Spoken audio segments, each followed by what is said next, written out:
décalage de 10 ans.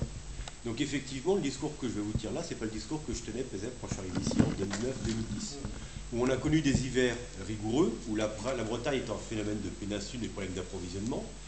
On est approvisionné par l'usine de Cordemais, qui est à Nantes, mais pour les problèmes de ligne. Donc il faut savoir, pour revenir à ce qui était dit, que maintenant, on n'a pas de ligne 400 000 en Bretagne, mais on va avoir 2 lignes 225 000, qui vont être interconnectées. Sachant que le réacteur nucléaire de Flamanville, pour ou contre, de toute façon, il va arriver sur le réseau, donc va permettre de compenser les pertes qui vont être prévues, parce que la centrale de Cordemais risque de perdre voire ces deux centrales charbon. Et pour vous donner une analogie sur les chiffres, c'est-à-dire que l'hiver 2009-2010, on criait tous au loup, un hiver assez rigoureux, les machines de Brennelis fonctionnaient en moyenne 200 à 250 heures par an. Cette année, actuellement, en faisant la moyenne des 3 dernières années, je suis sur un fonctionnement de 20 heures. Et Tirino n'a même pas été mise en route cette année. On a fonctionné uniquement pour essai.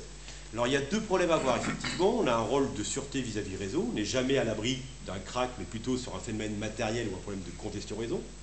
Ou un fort aléa climatique, tempête, chose qui déstabilisera le réseau. Mais on est plutôt sur un phénomène de pointe pour assumer une déficience du réseau sur une période courte. Le temps de délester ou trouver des phénomènes d'interconnexion qu'on retrouvera ailleurs pour compenser un réseau. Le projet annoncé pour la centrale de Landivisiau, c'est de faire tourner une centrale de 400 MW ou 500 MW en base.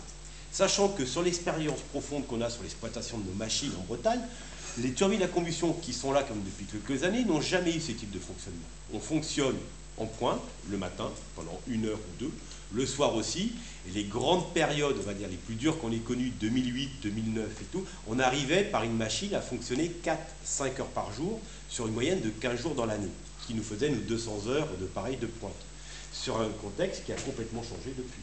Donc le fait de vouloir faire un système de secours pour la Bretagne plus performant ou amélioré, ça c'est le technicien qui parle, oui. Le fait que ce soit une centrale en base de 400 MW, là je m'interroge fortement. Et je ne parle pas au plus des interconnexions qui peuvent se développer après l'Angleterre ou l'Irlande. Je pense que j'ai le même discours que Raphaël Rapin, qui est maire de Pissigny et qui travaille exactement dans la distribution.